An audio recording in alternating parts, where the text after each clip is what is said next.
What's up guys? Today I'm going to show you how to install an aftermarket head unit in your Corolla. Now I say Corolla because this applies to pretty much any 90s Corolla, early 2000s as well.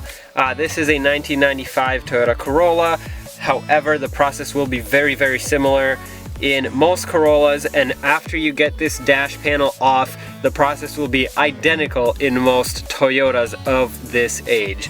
So all you need to do this job is your aftermarket head unit and obviously the wiring harness. Now this end connects to the car. I'm not splicing anything into the car. I want to keep the factory connections just in case. And this end plugs into the aftermarket head unit. Now I'm going to link both of these into the description.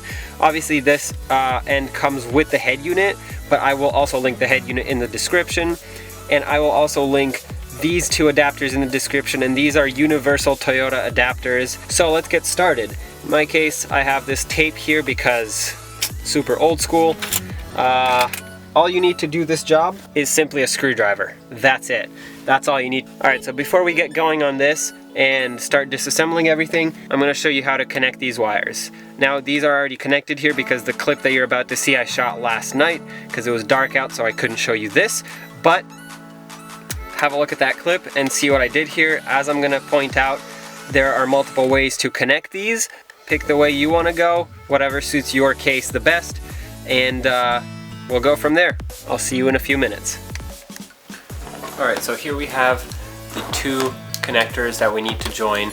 So these are the ones that plug into the car, and then this is the one that came with the head unit. Because these are both aftermarket connections, they are color coded and they are the same colors. So basically, if you don't have a wiring diagram, all you have to do is match the colors and you should be all set. Now I won't be soldering this today because I want to show you the most, not the most basic way, but the quickest way to get this done. I have used twist and tape in the past and it has worked, but obviously this tape gets old and it doesn't last for as long as it should, and that can cause issues in the future. So let's get the wire cutters and start cutting off the ends of these wires. Alright, so here I have the wire cutters. I'm just going to cut off just a little bit on each wire.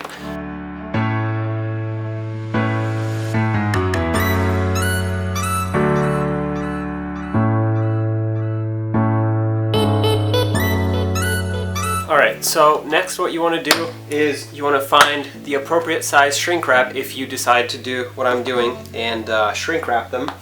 Now remember, this shrink wrap can shrink to less, or I should say more than half its size, so keep that in mind, but you also don't want to make it too tight. See, this red piece of shrink wrap is 1.5 millimeters in diameter, and it does fit over the wire. However, it fits pretty snug, and when I make the connection, twist this and then connect them, it's not going to be able to go over the twisted part of the wire because it will be thicker than the actual wire. So I'm going to go a size up. So you want to put your wiring harness for the head unit on one side, and that's how I like to do it, just to keep things separate, and then put these on the other side. Now, as I said earlier, this is for the rear speakers, and this is going to be power and front speakers. So I'm going to flip these around, and I'm going to start with this because it's a small harness and I can get it done and out of the way. So that's going to be purple and green wires, and as you can see, I have over here 2 purple and 2 green wires. Each of the set of 2 colors will have a black stripe on them, and that is usually the negative, but either way, whichever one it is, you want to match the black stripe of that color to the black stripe of the same color. So the way I like to do it is insert, don't forget your shrink wrap, which I almost forgot, as you can see. Twist these together.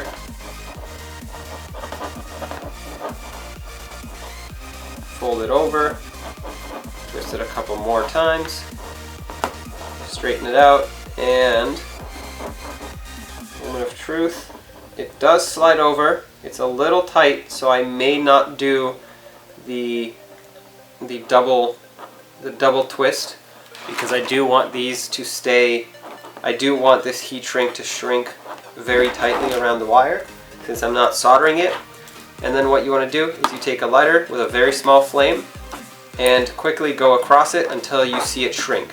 Now don't try and shrink it more after it stops shrinking because, well, that's its end and it's not going to shrink anymore, it's going to catch on fire if you keep going.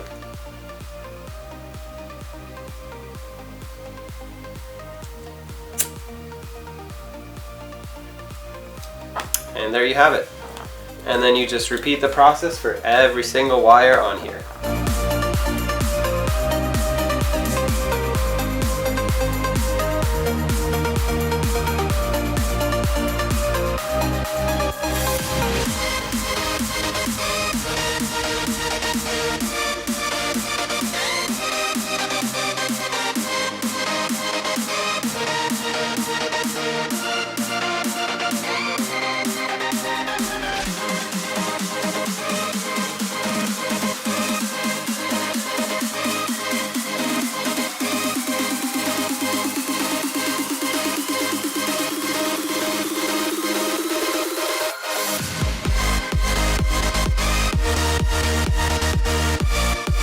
Okay, so as you can see, I've connected all the wires except for a few.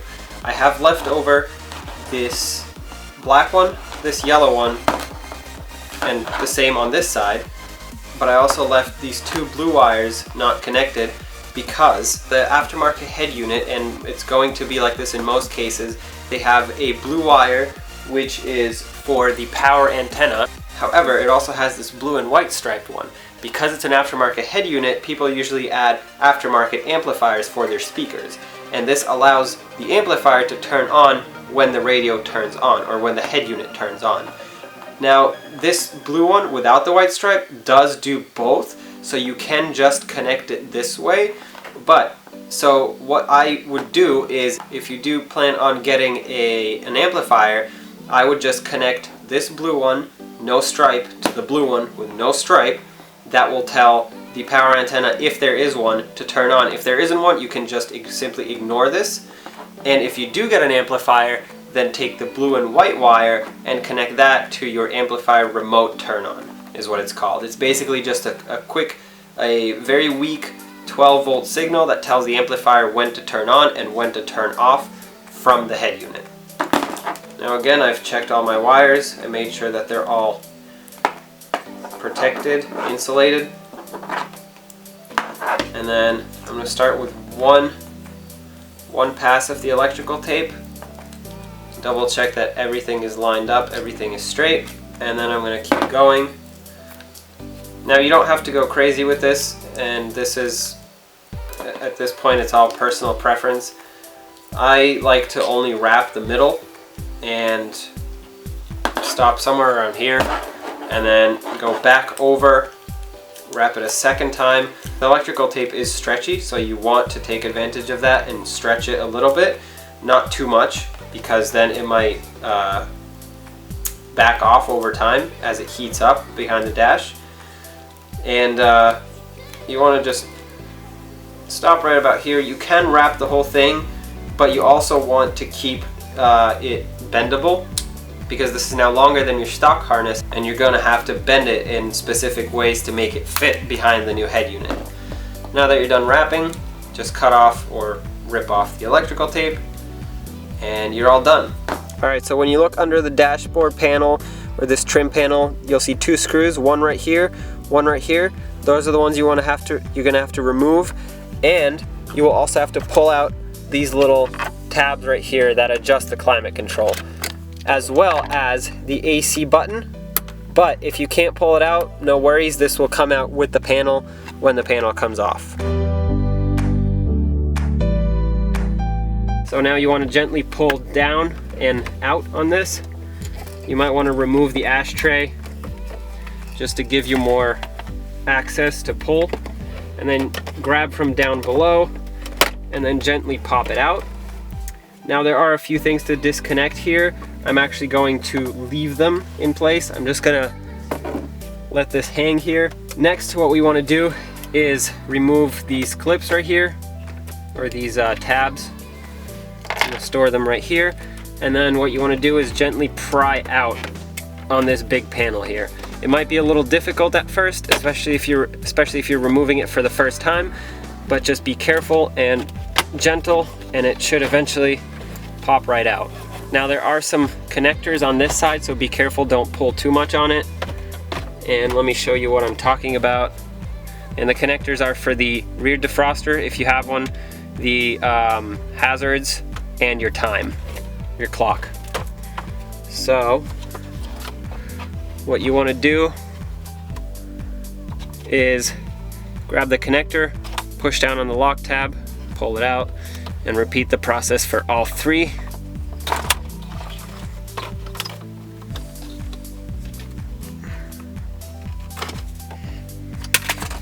And AC button also comes out.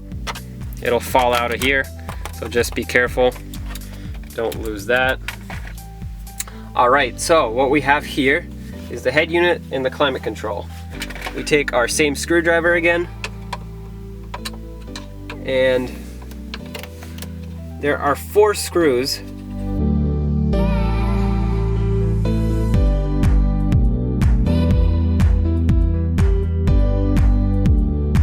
You can simply just pull it out, and then the antenna on this side pops right out. And there you have the 2 connectors that are going to plug into this aftermarket wiring harness. That way we don't need to splice anything, we don't need to cut anything. So all you have to do is plug the big one in here, the small one with the rear speakers, these are just the rear speakers, right in here. Make sure it clicks in place, and there you have it. It's all connected. Now before I go any further, I like to plug this in to my head unit and test it, make sure everything works, make sure all my wiring is good. Plug this in, turn the key, and hopefully it'll work.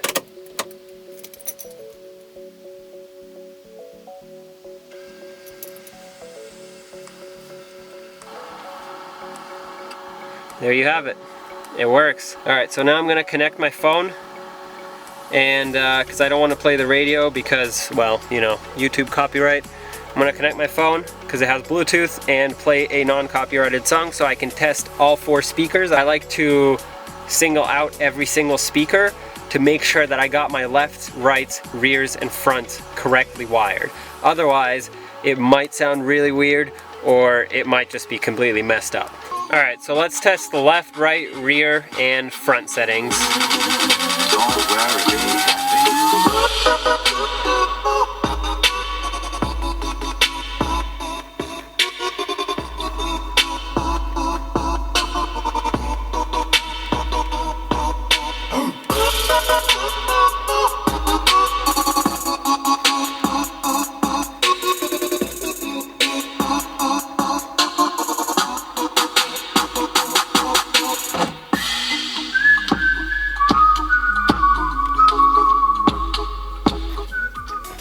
And you probably couldn't hear, but I could, and it all works perfectly fine. So what we have to do next is, let's turn that off, and we have to actually transfer these brackets onto this head unit, because the way it's mounted in this car, and probably most Toyotas, it's actually mounted with its own brackets to the dashboard and not with some weird bracket that comes with the radio, or the head unit I should say. So what you want to do is simply grab your screwdriver. Careful not to strip them with the screwdriver, they can be on pretty tight.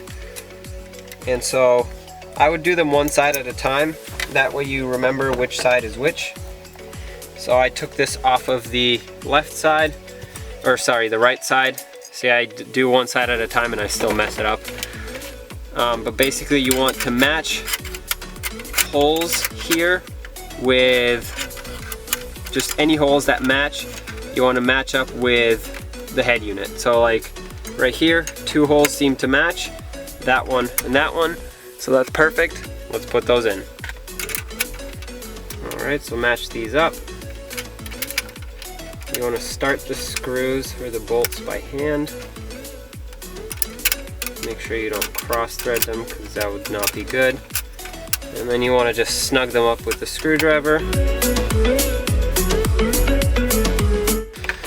And then just repeat the process for the other side.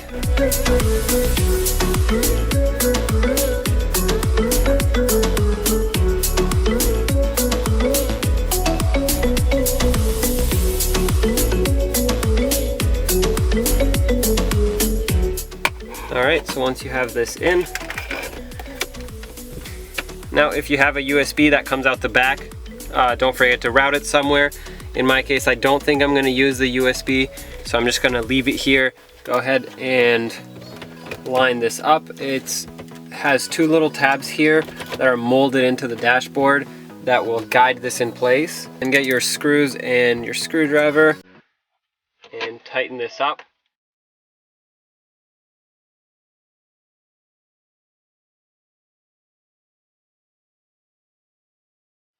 Alright, there you have it. Head unit is now secured. Now, time to put the trim pieces back. So, plug everything back in. The clock, the hazard switch, as well as the rear defroster, if you have one. And then simply just slide it back into place.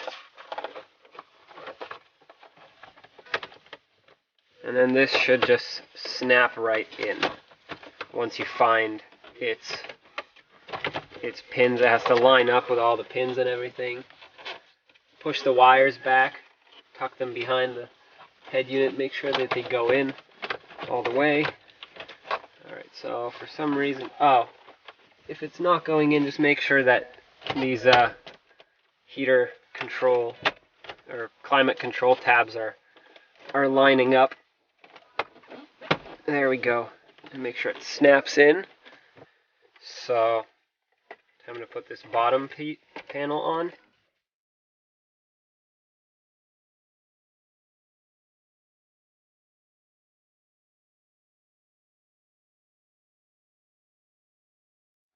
Put all of these little knobs back.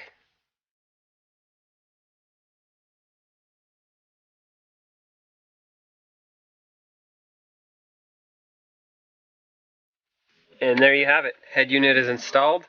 Now it's time to take it for a drive and enjoy the music. Now, as always, thank you for watching. Please leave a comment down below if you have any suggestions. And don't forget to like and subscribe for more videos. Some more videos on this car are going to be coming out soon, as well as on the Camry wagon. So keep an eye out for those. And again, don't forget to like, comment, subscribe.